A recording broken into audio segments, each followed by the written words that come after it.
henkistä asiaa, kuinkas muuten, onhan Radio 3 liikkuvan ihmisen radioasema ja olemme yleensä aina siellä, missä ihmiset liikkuvat ja missä liikennöidään. Tällä kertaa ollaan kyllä hiukan syrjemmällä, koska aiheena on ralli ja sitähän nyt ei sovi aivan julkisilla teillä ruuhka-aikaan harjoittaa. Ollaan Orimattilan Luhti-kylässä Metsätien varrella ja tässä vieressäni on sitten rallikuski Kimmo Jalava Kim-autosta.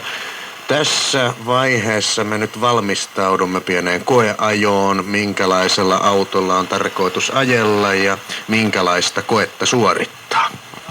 Me ajetaan täällä nyt A-ryhmän Lancia Delta Integrale nelivetosella ralliautolla. Siinä on 280 hevosvoimaa tällä hetkellä. Ja me tämmöisellä 4,5 kilometrin testipätkällä, jota me saadaan vuokrata, niin me testataan nyt tällä hetkellä meidän uutta välitystä. Meillä on siinä pidempi välitys, me ollaan nostettu huippunopeutta ja sitten samalla testataan näitä uusia renkaita. Eli me ajetaan täällä nyt kelloa vastaan eri renkailla ja millä saadaan paras aika, niin se on silloin paras rengaskin silloin. Ja nyt verrataan tätä uutta välitystä, verrataan tuohon vanhaan välitykseen ja sen aikoihin. Eli renkaita testaillaan näin liikkuvaan tyyliin. Sanoit A-luokan. Minkälaisia eri luokkia on ja miten nämä jakaantuvat ajatellen suurta yleisöä? Välttämättä aina kun näistä luokista puhutaan, ei tiedetä millä perusteella mikäkin määräytyy mihinkäkin sortimenttiin. No nyt meillä on täällä on nyt mukanakin on N-ryhmän auto ja sitten tämä varsinainen A-ryhmän auto, millä me nyt ajetaan ja mihin sinäkin pääsit kyytiin. Tämä A-ryhmä on, sitä saa enemmän virittää. Eli se on vapaampaa. Jos sä nyt menet katsomaankin noita autoja, niin täällä ei ole penkkejä sisällä muuta kuin tietysti nämä kuljettaja- ja karttorin penkit tässä A-ryhmän autossa. Ja tästä saadaan enemmän moottorista tehoa irti. Turpapaineilla, sun muilla jutuilla sit saadaan. Ja välitystä saadaan muuttaa ja vaihdelaatikkoa ja alustaa. Siinä on hirveästi tähän. Jos tässä niitä kaikki alkaa kertoa, niin siinä menee tunti. Mutta toi on kuitenkin A-ryhmän auto, sitä saa enemmän rakentaa kuin tätä N-ryhmää. Tämä on niin kuin periaatteessa siviiliauto on tämä N-ryhmäläinen. Eli sinne laitetaan turvakaaret sisään ja sammutusjärjestelmä ja alustaa saadaan niin kuin jäykentää. Et siinä on periaatteessa mitä siihen saa tehdä. Eli mahdollisimman pitkälti mekaniikkaa ja hienosäätöä.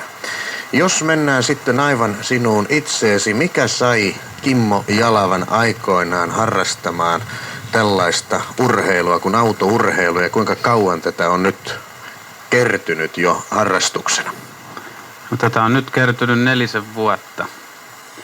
Eli alusta lähdettiin ihan B-junioritasolta, siellä kokemattomana ajettiin ja alettiin heti voittaa noita kilpailuja, niin siitä se lähti niin kuin käyntiin. Ja nyt ollaan noustu, sitten nyt ajetaan tässä yleisessä sarjassa. Eli tänne kestää sellainen vuoden verran päästä tähän yleiseen vähintään nopeimmillaan vuosi kerätä niitä pisteitä, että pääsee tähän niin kuin yleiseen sarjaan ja että päästään ulkomaillekin kilpailemaan esimerkiksi.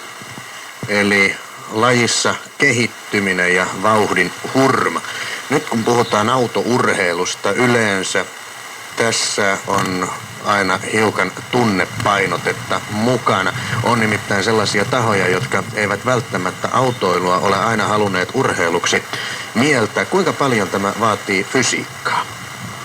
Kyllä se vaatii, että sä pääset siihen parhaimpaan suoritukseen.